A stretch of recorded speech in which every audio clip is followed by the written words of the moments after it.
Well, it's nice to meet you both. Thank you for taking the time to talk to me. I'm Jennifer, and I have a blog called Vamp Jen's Corner. I like to describe it as a lifestyle blog for the darkly inclined. So it's a little bit about my website, but I'm just excited to talk to you both about the new EP and the upcoming Latin American tour.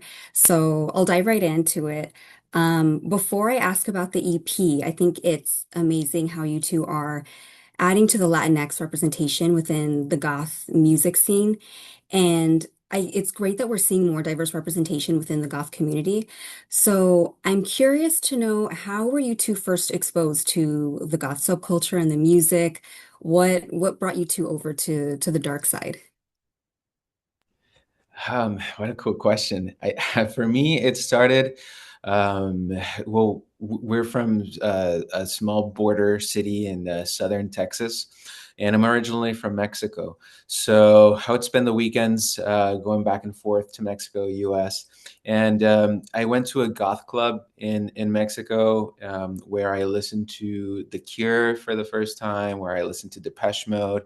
And I was very young at the time, and I just remember I really liked it. But as you know, as a musician, and as listening to different genres, as you grow up, I just remember liking it, and it was just cool. But I also liked other things, and I played in bands with different genres.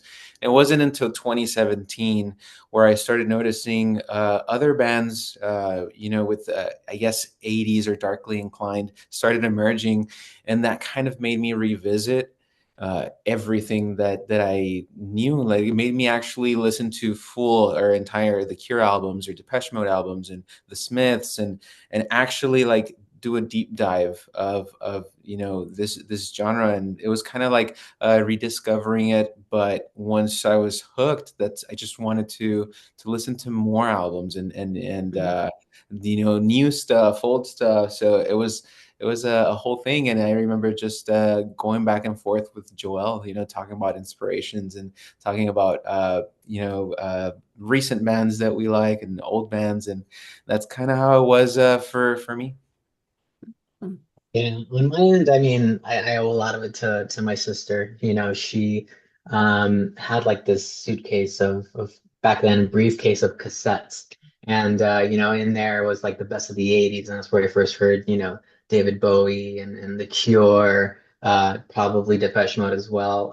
So, that was like my first foray into it, and as well as like, the movie culture, like Labyrinth. I would watch Labyrinth reruns like every Sunday matinee whenever they had it on, and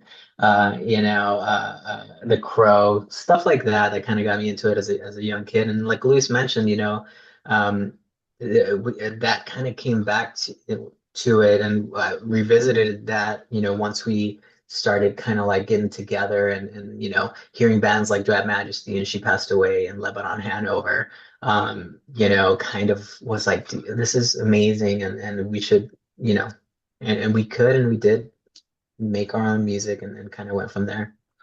That's awesome. Yeah, and I feel like there's always those gateway bands, like you both mentioned, The Cure and Depeche Mode, that are kind of like the gateway for a lot of us that are now into the goth scene. There's always like that key band, and it's great when you have someone that introduces you to it. So it's interesting, kind of the similar paths we all take. That's awesome. So I know I've read that rock en español has been a major influence on the music that you both have been creating. So was Echoes a project that had been on the back of your minds for a while now? And how was it that you chose these two songs specifically to cover for this EP? It started with Joel and I just going back and forth with ideas of what can we do to surprise our fans for our live shows. And we had a list of songs that we wanted to cover, hopefully one day, just at thanking the fans, and also in a way sharing a little bit of our roots and bands that inspired us. So we decided for the first song to be Lobo Hombre en Paris. We covered it back in 2022 by La Union, and we played it in several cities in California for the first time, and it was just incredible. The response was incredible because um, we feel like a lot of our fans were in similar situations where they listened to these songs by someone or a family or a relative or a friend, and it shaped a whole generation. So it was just a very special thing to witness, to hear everyone singing this song, and just it was just a very nice surprise. And after playing that for a year, touring the whole country, playing this song for everyone, we decided to change it up a bit, and that's how we chose Tren al Sur for this next tour, and we played it for a year, and you know, people again, they seem to love it, and again, it was just another way of us sharing you know, a little bit of bands that inspired us. And after playing these songs for a couple of years, we got so many fans that would say, you know, hopefully you can record it, hopefully we get a studio version. And it was, Echoes was never really a plan. It just started, you know, us wanting to share this for our live shows, and just the response kind of, I guess, what made us rethink and go to the studio and you know, do this for the fans, record these songs for them. Yeah. And something that started off with like wanting to share live with our fans now has kind of like translated to something a little bit bigger where, you know, not everybody's able to come out and see a show. And now we're able to share, you know, our inspiration and hopefully some covers that we hope did justice to the originals, which are very important to a lot of people and including us. And so it's a really cool thing to be able to finally, you know, release these studio versions. Yeah, I mean, you both have definitely did justice to both songs. And picking Tren Azul, that is such an iconic song that I feel transcends boundaries, whether you're in the Latinx community or Spanish speaking. I've heard it played at so many quinceañeras, like nightclub venues, and it's like those first few chords when people hear it play, they go wild. So it's going to be fun to see how fans like react when you're playing it live on the tour. And speaking of the tour, I know you both are going to be performing in some big cities in Mexico, Costa Rica, Brazil, and several others. What makes this so special, like making this tour happen and being able to perform the songs on this EP? It's so special for us because it's playing Mexico and playing all these other countries is still very new. It's still very fresh. It's not like playing in the US or playing Europe, which we've done for a while now. So it still feels very fresh for us. And we've only been there once. It was only there we were only there last year, so we got a little taste of what's to come. But this time we're going back with Echoes and playing this material for them. So I think it's going to be very special to be playing in Mexico. You know, the city where our families are from, where I'm from, the country where we're from. I'm sorry, and just being able to be there, sharing music. It's just going to be very special. But all of the shows, all of the countries are I'm sure going to be special for us. Yeah, and I think aside from that, just I think, you know, the schedule this time's a little bit more lenient on us. So we'll actually be able to enjoy, you know, Mexico, enjoy some of the other countries that we'll be in, as opposed to last year where it was just like in and out, which is usually the case for us. You know, we'll just fly in and fly out, but I think we'll have some extra time to enjoy the cultures, enjoy the people, enjoy the food, and so that's going to be really cool for us, and I think a big inspiration, you know, moving forward, because I think, you know, you gather that energy and you take it with you, you know, wherever you go after that, and so that's one of those things that we're it's a privilege to be able to do these kinds of things, and we're very grateful.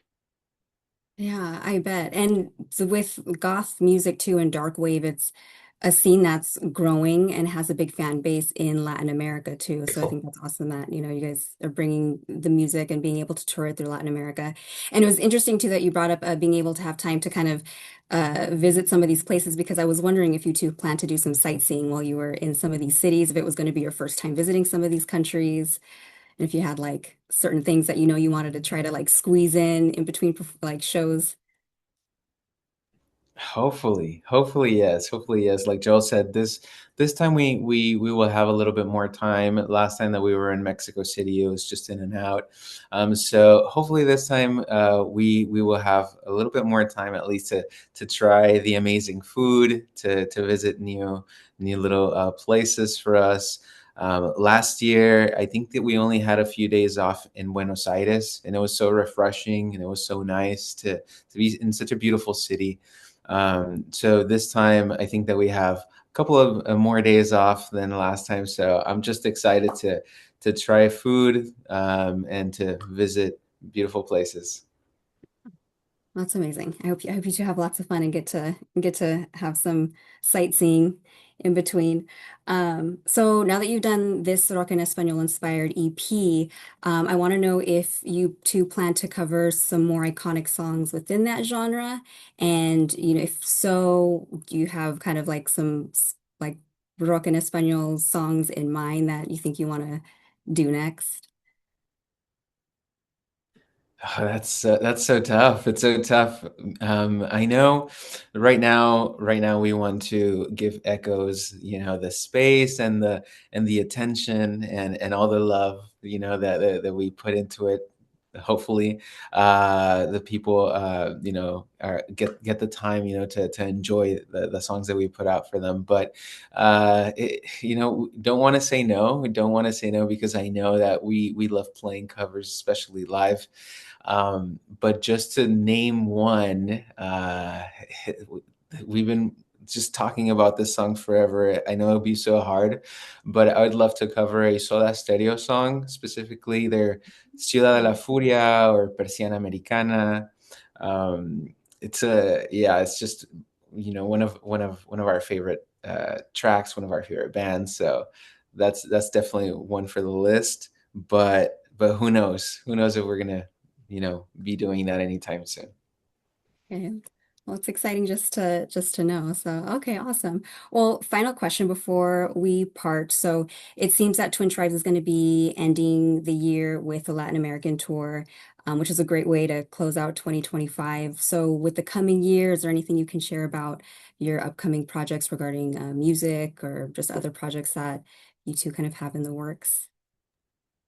I think for 2026, we're really, looking forward to kind of stepping back from touring.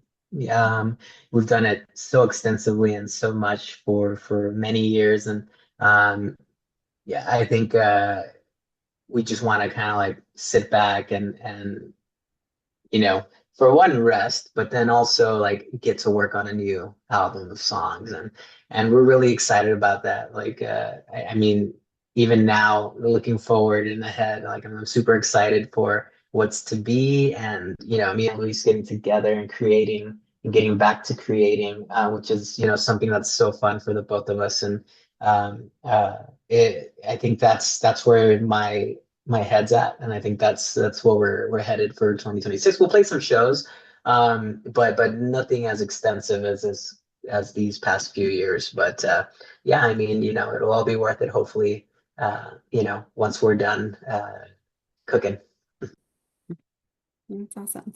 Well, thank you so much for taking the time to talk with me. And I'm really excited about just what you two have planned for the future and just hearing more Twin Tribes music. So thank you for just the awesome music that you guys are bringing to just the goth subculture and, to the darkwave scene. So I really enjoy it.